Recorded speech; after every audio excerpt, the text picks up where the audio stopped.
జగదీశ్వరి ఇంటికి పోలీసులు వచ్చి ఇలా అంటూ ఉంటారు. ఆ రోజు మీ ఆయన గారిని యాక్సిడెంట్ చేసింది వరదరాజులు తన కొడుకు శ్రీరాజ్ అని మీరు మాకు కంప్లైంట్ చేశారు. అది ఎంతవరకు నిజం? మీరు నిజమని నమ్ముతున్నారా అని చెప్పి అక్కడ ఉన్న పోలీస్ ఆఫీసర్ జగదీశ్వరిని అడుగుతూ ఉంటాడు. దాంతో అక్కడ ఉన్న జగదీశ్వరి అయితే మేము కూడా మొదట్లో అలాగే అనుకున్నాం, కానీ అది కరెక్ట్ కాదు అని చెప్పి అంటుంది. దాంతో శ్యామల అయితే ఏంటి వదిన నువ్వు మాట్లాడుతున్నది అని చెప్పి అంటూ ఉంటుంది. దాంతో అక్కడ ఉన్న జగదీశ్వరి ఇలా అంటూ ఉంటుంది.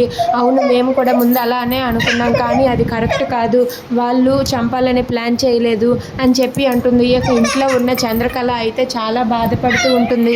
దాంతో అక్కడ ఉన్న విరాట్ అయితే ఇలా అంటూ ఉంటాడు. ఏంటి నిజం ఎక్కడ అత్తకి తెలిసిపోతుందో అని నువ్వు టెన్షన్ పడుతున్నావు కదా? అత్తకి నిజం తెలియకుండా ఈరోజు మా అమ్మ అడ్డుకుంది, రేపనే రోజు మా అమ్మ అడ్డుకునే ఛాన్సే లేదు. మా అమ్మ అడ్డుకోకపోతే ఇప్పుడు నీ పరిస్థితి ఏంటి? అత్త నిన్ను ఏం చేస్తుందో ఏంటో అని చెప్పి నువ్వు కంగారు పడుతున్నావు కదా అని చెప్పి అంటూ ఉంటాడు. అది వినగానే అక్కడ ఉన్న చంద్రకళ ఇలా అంటూ ఉంటుంది. ఏంటి బావా నువ్వు ఇలా మాట్లాడుతున్నావు? ఒక్కసారి నీ చంద్ర ఎలాంటిదో నీకు తెలియదా?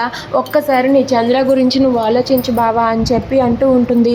అది వినగానే విరాట్ అయితే ఇలా అంటూ ఉంటాడు. నా చంద్ర లేదు, నా చంద్ర ఎప్పుడో స్వార్థం ప్రేమతో నాతో ఉండి నన్ను విడిచి వెళ్ళిపోయింది అని చెప్పి అంటాడు. అదేంటి బావా అలా అంటావు అని చెప్పి అంటూ ఉంటుంది చంద్రకళ. దాంతో అక్కడ ఉన్న విరాట్ ఎలా అంటూ ఉంటాడు. నా చంద్ర మా ఇంట్లో వచ్చి ఒక అడ్డుగోడలా నిలిచింది, మా అమ్మని నన్ను వేరు చేస్తుంది, నన్ను ఎప్పుడో చంపేసింది నా చంద్ర, తను స్వార్థంతో నిండిపోయి ఉంది అని చెప్పి అంటూ ఉంటాడు. అది వినగానే చంద్రకళ ఒక్కసారిగా షాక్ అయ్యి అలా ఉండిపోతుంది. ఇక విరాట్ అయితే చంద్రకళ గురించి చాలా చిరాగ్గా మాట్లాడుతూ ఉంటాడు. ఇక చంద్రకళ ఆ మాట వినగానే చాలా బాధపడుతూ ఎందుకు బావా అలా మాట్లాడతావు అని చెప్పి అంటూ ఉంటుంది.